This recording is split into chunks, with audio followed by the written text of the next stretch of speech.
എല്ലാവർക്കും നമസ്കാരം. ഞാൻ doctor Shinji, medical director Saukhya integrated medical centre.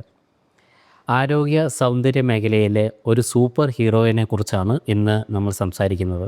Collagen. കൊളാജനിന് എന്താണ് ഇത്രമാത്രം പ്രാധാന്യം? ആരാണ് കൊളാജൻ കഴിക്കേണ്ടത്? ഏത് ഭക്ഷണത്തിൽ കൂടി നമുക്ക് കൊളാജൻ ലഭിക്കാൻ സാധ്യതയുണ്ട് എന്നുള്ള കാര്യങ്ങളാണ് ഇന്ന് നമ്മൾ സംസാരിക്കുന്നത്. ആദ്യം, എന്താണ് ഈ കൊളാജൻ? കൊളാജൻ എന്ന് പറയുന്നത് നമ്മുടെ ശരീരത്തിനകത്തുള്ള ഒരു ഹൈ പ്രോട്ടീനാണ്. അതായത് ഒരു മാംസ്യം. ശരീരത്തിനകത്തുള്ള ടോട്ടൽ പ്രോട്ടീനിൻ്റെ 30% കൊളാജൻ തന്നെയാണ് ഉള്ളത്. അതിൽ നിന്ന് തന്നെ ഇതിൻ്റെ പ്രാധാന്യം നമുക്ക് മനസ്സിലാക്കാൻ കഴിയും. ഏതൊരു ശരീരത്തിനകത്തുള്ള ഏതൊരു അവയവത്തിൻ്റെതായാലും ഘടനയുടെ അടിസ്ഥാനപരമായ കാര്യങ്ങൾ ഉണ്ടാക്കിയിട്ടുള്ളത് കൊളാജൻ കൊണ്ടാണ്. അതുകൊണ്ട് തന്നെ നമ്മുടെ സ്കിന്നിൻ്റെ ആരോഗ്യത്തിനും അതിൻ്റെ എലാസ്റ്റിസിറ്റി നിലനിർത്താനും ഒക്കെ കൊളാജൻ അത്യാവശ്യമായിട്ടുള്ള ഘടകമാണ്. എല്ലുകളുടെയും സന്ധികളുടെ ആരോഗ്യത്തിനും ഇത് വളരെയധികം പ്രാധാന്യം അർഹിക്കുന്നു. മുടി, നഖം, അതുപോലെ തന്നെ കണക്റ്റീവ് ടിഷ്യൂസ്, നമ്മുടെ ശരീരത്തിനകത്ത് സ്ട്രക്ചർ നൽകുന്ന എല്ലാത്തിനും കൊളാജൻ അത്യാവശ്യം തന്നെയാണ്. അപ്പോൾ ഇതൊരു പശ പോലെയാണ്. ഗ്ലൂ എന്ന് പറയുന്ന ഒരു വാക്കിൽ നിന്നാണ് കൊളാജൻ ഉണ്ടായിട്ടുള്ളത്. സാധാരണ നമ്മുടെ എല്ലാവരുടെയും ശരീരത്തിനകത്ത് കൊളാജൻ ഉണ്ട്. പക്ഷേ ഒരു 25 വയസ്സ് കഴിയുമ്പോഴേക്കും കൊളാജൻ ശരീരത്തിൽ നിന്ന് അല്പാൽപമായിട്ട് നഷ്ടപ്പെടാൻ വേണ്ടി തുടങ്ങും. അല്പസ്വല്പം ഇങ്ങനെ നഷ്ടപ്പെട്ട് 40 വയസ്സ് കഴിയുമ്പോഴേക്കും തന്നെ ഇത് ഒരു റിമാർക്കബിളായിട്ട് നമുക്ക് നോട്ടീസ് ചെയ്യാൻ പറ്റുന്ന രീതിയിലേക്ക് കൊളാജൻ ശരീരത്തിൽ കുറയും. അത് കൊണ്ടാണ് 40 വയസ്സൊക്കെ കഴിയുന്ന സമയത്തേക്ക് നമ്മുടെ സ്കിന്നിന് പ്രായം കൂടുതലായിട്ട് തോന്നുന്നത്, ചുക്കിച്ചുളുകൾ വരുന്നതും, അതുപോലെ തന്നെ സന്ധികൾക്കും എല്ലുകൾക്കൊക്കെ പലതരത്തിൽപ്പെടുന്ന പ്രശ്നങ്ങൾ ഉണ്ടാക്കുന്നതൊക്കെ ഇതുകൊണ്ടാണ്. ഇനി ഈ കൊളാജൻ കുറയാൻ ഇത് പ്രായം മാത്രമല്ല ഒരു ഘടകം. പ്രായം പോലെ തന്നെ കൊളാജനെ നശിപ്പിക്കുന്ന പ്രധാനപ്പെട്ട മറ്റൊരു കാര്യമാണ് സ്മോക്കിംഗ്, പുകവലിയും അതുപോലെ തന്നെ തെറ്റായ ഭക്ഷണ രീതികൾ, അതികഠിനമായ സൺ എക്സ്പോഷർ അല്ലെങ്കിൽ സൂര്യപ്രകാശത്തിൽ അധിക സമയം നിന്ന് ജോലി ചെയ്യുക. അപ്പോൾ ഇങ്ങനെയുള്ളവർക്കൊക്കെ പെട്ടെന്ന് കൊളാജൻ കുറയുന്നതായിട്ട് കണ്ടുവരുന്നുണ്ട്. എന്തിനാണ് ഈ കൊളാജൻ നമുക്ക് ശരീരത്തിന് ആവശ്യം? കൊളാജൻ ഏറ്റവും പ്രധാനം ഞാൻ നേരത്തെ സൂചിപ്പിച്ചതുപോലെ ത്വക്കിനാണ്. സ്കിന്നിൻ്റെ എലാസ്റ്റിസിറ്റി, അതിൻ്റെ സ്നിഗ്ധത, ഇതൊക്കെ നിലനിർത്താൻ ഇത് ആവശ്യമുണ്ട്.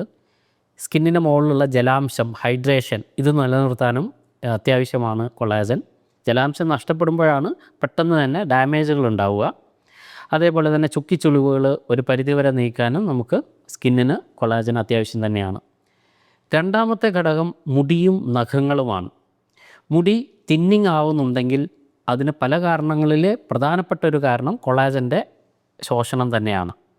നഖം പൊട്ടിപ്പോവുക, ബ്രിട്ടിൽ നെയിൽസ്, ഇതിൻ്റെയും പ്രധാനപ്പെട്ട ഘടകങ്ങളിലൊന്ന് കൊളാജൻ തന്നെയാണ്. അപ്പോൾ മുടിക്കും നഖത്തിനും ഇത് അത്യാവശ്യമായിട്ട് വേണം.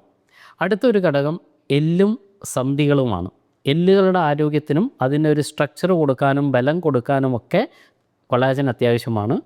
അതേപോലെ തന്നെ സന്ധികളുടെ ആരോഗ്യം, സന്ധികൾക്ക് കൂടുതൽ ഫ്ലെക്സിബിലിറ്റി ഉണ്ടാക്കുന്നതൊക്കെ കൊളാജൻ്റെ ജോലി തന്നെയാണ്.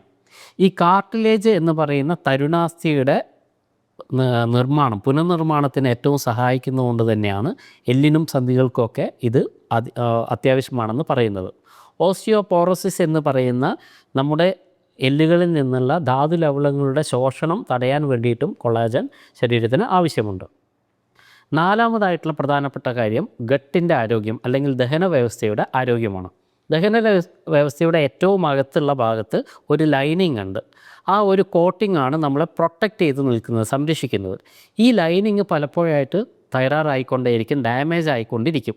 ഇതിൻ്റെ റിപ്പയറിന് വേണ്ടിയിട്ടും നമ്മൾക്ക് അത്യന്താപേക്ഷിതമായിട്ട് വേണ്ടുന്ന ഒരു കാര്യമാണ് കൊളാജൻ.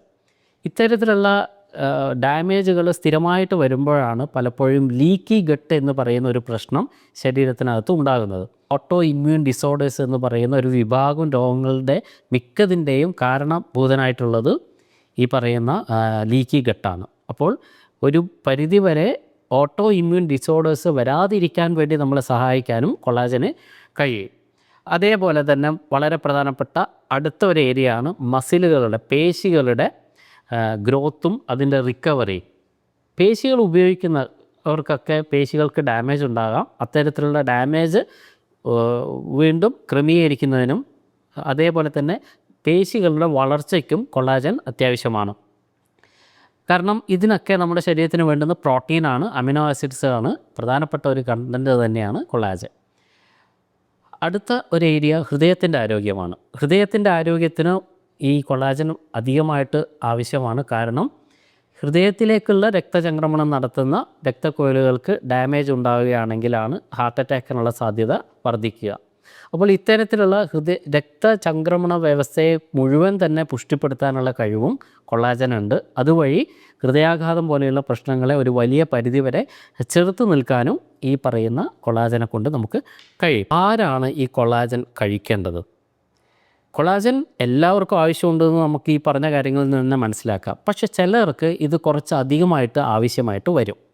ആ കാറ്റഗറിയിൽപ്പെട്ട ആൾക്കാരാരൊക്കെയാണ്? നമ്പർ 1, ഏജിങ് അല്ലെങ്കിൽ പ്രായാധിക്യമുള്ള ആൾക്കാർ. ഞാൻ നേരത്തെ സൂചിപ്പിച്ചതുപോലെ 45 വയസ്സ് കഴിയുന്നവരൊന്നും വാർദ്ധക്യമുള്ള ആൾക്കാർ അല്ല. പക്ഷേ എന്നിരുന്നാലും അവർക്ക് കൊളാജൻ കുറയുന്നതുകൊണ്ട് പല പ്രശ്നങ്ങളും ഉണ്ടാവാനുള്ള സാധ്യതകൾ, പല പ്രശ്നങ്ങളുടെയും ഒരു ഫൗണ്ടേഷൻ സ്റ്റോൺ അവിടെ ഉണ്ടാവാൻ സാധ്യതയുണ്ട്. ഈ തരുണാസ്ഥിയുടെ പുനർനിർമ്മാണത്തിനും ഇൻഫ്ലമേഷൻസൊക്കെ കുറക്കാനൊക്കെ ഇത് സഹായിക്കുന്നതുകൊണ്ട് എല്ലുകൾക്കും സന്ധികൾക്കും പ്രശ്നമുള്ള ആൾക്കാരും ഇത് കുറച്ചധികമായിട്ട് കഴിക്കണം. പ്രത്യേകിച്ച് ആർത്രൈറ്റിസ് ഉള്ള ആൾക്കാരും ഇത് നിർബന്ധമായിട്ട് കഴിക്കാം. അത്ലറ്റ്സ്, അതുപോലെ തന്നെ വളരെ ഫിസിക്കലി ആക്റ്റീവായിട്ടുള്ള പ്രവൃത്തി ചെയ്യുന്ന ആൾക്കാർ, ഇവർക്കൊക്കെ മസിലിൻ്റെ ടയർ ഉണ്ടാവാനുള്ള സാധ്യത, മസിലിന് പ്രശ്നങ്ങൾ വരാനുള്ള, ഡാമേജ് വരാനുള്ള സാധ്യത വളരെയധികമാണ്. അപ്പോൾ ഇത്തരത്തിലുള്ള ഫിസിക്കലി ഓവറായിട്ട് ആക്റ്റീവായിട്ടുള്ള ആൾക്കാർ അല്ലെങ്കിൽ അത്ലറ്റ്സൊക്കെ, സ്പോർട്സുകാരൊക്കെ ഈ പറയുന്ന കൊളാജൻ കുറച്ചധികം കഴിക്കുന്നത് തന്നെയാണ് നല്ലത്. ഇനി അടുത്തത് സ്കിന്നിനും ഹെയറിനും തകരാറുണ്ടാകുന്ന ആൾക്കാർ. ഞാൻ ആദ്യം തന്നെ സൂചിപ്പിച്ചു, സ്കിന്നിൻ്റെ സ്നിഗ്ധത നിലനിർത്താനും എലാസ്റ്റിസിറ്റി നിലനിർത്താനും ഒക്കെ അത്യാവശ്യം വേണ്ടുന്ന ഒരു ഘടകം തന്നെയാണ് കൊളാജൻ. അതുകൊണ്ട് തന്നെ പലതരത്തിൽപ്പെട്ട സ്കിൻ ഡാമേജിന് ഒരു നല്ലൊരു ഔഷധമാണ് കൊളാജൻ എന്ന് നമുക്ക് പറയാം. ഹെയറിൻ്റെ ആരോഗ്യത്തിനും മുടിയുടെ ആരോഗ്യത്തിനും കൊളാജൻ അതിൻ്റെ സ്ട്രക്ചറും സ്ട്രെങ്ത്തും കൊടുക്കാൻ ഇത് സഹായിക്കും. അഞ്ചാമത്തെ ആയിട്ടുള്ള ഒരു ഏരിയ എന്ന് പറയുന്നത് ദഹന പ്രശ്നങ്ങൾ തന്നെയാണ്. ഞാൻ അതും നേരത്തെ സൂചിപ്പിച്ചു. ലൈനിങ് ഉണ്ടാക്കാനും അതിൻ്റെ ഡാമേജുകൾ തീർക്കാനും ലീക്കി കെട്ട് പോലെയുള്ള പ്രശ്നങ്ങൾ തീർക്കാനും ഒക്കെ ഇത് ഒത്തിരി നമ്മളെ സഹായിക്കും. ഇനി ഇതൊക്കെ സപ്ലിമെൻറ്റിൽ കൂടി തന്നെ കഴിക്കണം എന്ന് നമ്മൾക്ക് ഒരു കാരണവശാലും നിർബന്ധം പിടിക്കേണ്ടതില്ല. പലപ്പോഴും നമ്മൾ കഴിക്കുന്ന ഭക്ഷണങ്ങളിൽ നിന്ന് തന്നെ ഒരു വലിയ പരിധിവരെ കൊളാജൻ നമുക്ക് ലഭിക്കാറുണ്ട്. അപ്പോൾ ഏതൊക്കെയാണ് ഏറ്റവും നല്ല കൊളാജൻ്റെ സോഴ്സുകൾ എന്ന് നമുക്ക് നോക്കാം. നമ്പർ 1, ബോൺ ബ്രോത്താണ്. പലപ്പോഴും ഈ കൊളാജനൊക്കെ തന്നെ നോൺ വെജിറ്റേറിയൻ ഒറിജിനാണ് ഉണ്ടാവുക.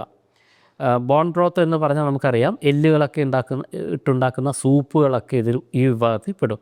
അതുകൊണ്ടാണ് പലപ്പോഴും മുൻകാലങ്ങളിലൊക്കെ ഈ മസിൽ ടയറും ഡാമേജൊക്കെ ഉണ്ടാകുന്ന അവസരങ്ങളിലൊക്കെ ഈ ബോൺ ബ്രോത്തുകളൊക്കെ ധാരാളമായിട്ട് പണ്ടുള്ള ആൾക്കാരൊക്കെ കുടിപ്പിക്കുമായിരുന്നു.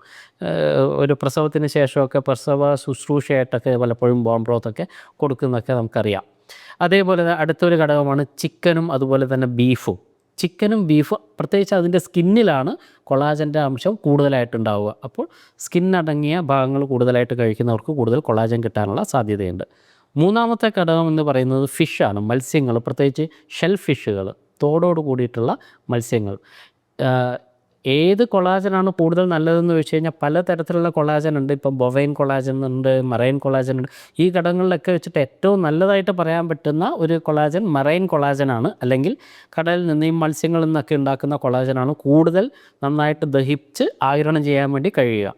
അതുകൊണ്ട് തന്നെ മറൈൻ കൊളാജൻ, ഫിഷ് ഒക്കെ, മത്സ്യങ്ങളൊക്കെ ധാരാളമായിട്ട് കഴിക്കുന്നവർക്ക് ഇത് കിട്ടാനുള്ള സാധ്യതയുണ്ട്. അപ്പോൾ ഇതൊക്കെയാണ് മെയിനായിട്ടുള്ള സോഴ്സുകൾ. പക്ഷേ ഇത് മാത്രം മതിയോ എന്ന് ചോദിച്ചാൽ പോരാ. കാരണം ഇപ്പം മുട്ടയുടെ പ്രത്യേകിച്ച് എഗ്ഗ് വൈറ്റ്, മുട്ടയുടെ വെള്ളയിലൊക്കെ ധാരാളമായിട്ട് പ്രൊലൈൻ എന്ന് പറയുന്ന ഒരു കണ്ടൻ്റ് ഉണ്ട്. ഈ പ്രൊലൈൻ എന്ന് പറയുന്ന കണ്ടൻറ്റ് ഈ കൊളാജൻ്റെ ഉൽപ്പാദനത്തിനെ സ്വാധീനിക്കുന്ന ഘടകമാണ്. അതുകൊണ്ട് തന്നെ ഈ മുട്ടയുടെ വെള്ളയൊക്കെ ഒരു പരിധിവരെ ഈ കൊളാജൻ്റെ നിലനിർത്താൻ വേണ്ടിയിട്ട് ആവശ്യമായിട്ട് നമുക്ക് പരിഗണിക്കാൻ വേണ്ടി കഴിയും. അതേപോലെ തന്നെ ലീഫി ഗ്രീൻസ്, നല്ല ഇലക്കറികളും പച്ചക്കറികളും, ഇതിലൊന്നും കൊളാജൻ ഡയറക്റ്റായിട്ട് ഇല്ല. പക്ഷേ ഈ ലീഫി ഗ്രീൻസിനകത്തൊക്കെ ധാരാളമായിട്ട് വൈറ്റാമിൻ സി ഉണ്ട്. വൈറ്റാമിൻ സി നല്ലൊരു ആൻറ്റി ഇൻഫ്ലമേറ്ററി ആയിട്ടുള്ളൊരു സാധനമാണ്. അത് നന്നായിട്ട് കൊളാജൻ്റെ ഡാമേജിനെ ചെറുക്കുന്ന ഒരു കാര്യമാണ്.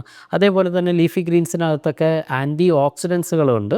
ആൻറ്റി ഓക്സിഡൻറ്റുകളും കൊളാജൻ്റെ നാശത്തിനെ ചെറുക്കാൻ വേണ്ടി സഹായിക്കും. പക്ഷേ ഇതിനകത്തൊന്നും കൊളാജൻ ഇല്ല.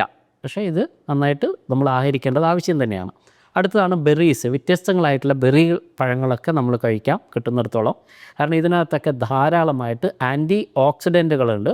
ഈ ആൻറ്റി ഓക്സിഡൻറ്റുകളും ഞാൻ നേരത്തെ സൂചിപ്പിച്ചതുപോലെ കൊളാജൻ്റെ ഡാമേജ് തടയും. ഗാർലിക്, വെളുത്തുള്ളിയും വളരെ നല്ലൊരു ഘടകമാണ്. പക്ഷേ വെളുത്തുള്ളിക്കകത്തും ഈ പറഞ്ഞ പോലെ കൊളാജൻ അല്ല ഉള്ളത്, അതിനകത്ത് സൾഫർ ഉണ്ട്. സൾഫറിൻ്റെ പ്രത്യേകത എന്താണെന്ന് വെച്ച് കഴിഞ്ഞാൽ കൊളാജൻ്റെ ബ്രേക്ക് ഡൗൺ ചെയ്ത് നശിക്കാതിരിക്കാൻ വേണ്ടി സഹായിക്കുന്ന ഒരു ഘടകമാണ് സൾഫർ. അപ്പോൾ വെളുത്തുള്ളിയും നമ്മൾ കൊളാജൻ കൊടുക്കുന്നതോടുകൂടി ഇതൊക്കെ കഴിക്കുന്നതും നമ്മളെ ധാരാളമായിട്ട് സഹായിക്കാൻ സാധ്യതയുള്ള കാര്യങ്ങൾ തന്നെയാണ്. നട്ട്സും സീഡ്സും ഒക്കെ ധാരാളം നല്ല പ്രോട്ടീനുകളൊക്കെ അടങ്ങിയിട്ടുണ്ട്. ഇതൊക്കെയും തന്നെ കൊളാജൻ്റെ നിർമ്മാണത്തിന് സഹായിക്കുന്ന ഘടകങ്ങളാണ്. അപ്പോൾ കൊളാജൻ കൂടുതൽ അടങ്ങിയ ഭക്ഷണങ്ങൾ കഴിക്കുക, കൊളാജൻ്റെ നാശത്തെ ചെറുക്കുന്ന ഭക്ഷണങ്ങളും നമ്മൾ അതിൻ്റെ കൂടെ തന്നെ കഴിക്കാൻ വേണ്ടി തയ്യാറാവുക. ഇങ്ങനെ നമ്മൾ ചെയ്യുകയാണെങ്കിൽ ഒരു പരിധിവരെ നിങ്ങൾക്ക് കൊളാജൻ സപ്ലിമെൻറ്റ്സ് ഇല്ലാതെ തന്നെ നല്ല രീതിയിൽ കൊളാജൻ ശരീരത്തിലേക്ക് കൊടുക്കുകയും അതുവഴി ഞാൻ നേരത്തെ സൂചിപ്പിച്ച ഒരുവിധം എല്ലാ ഫംഗ്ഷനും കൊളാജൻ ആവശ്യമുണ്ട്. പിന്നെ കൊളാജൻ എക്സസ് എന്ന് പറയുന്ന ഒരു കണ്ടീഷൻ സാധാരണഗതിയിലില്ല. അത് അധികമായാൽ പ്രശ്നമുണ്ടാകുന്നുള്ള ഒരു കണ്ടീഷൻ പൊതുവായിട്ടില്ല.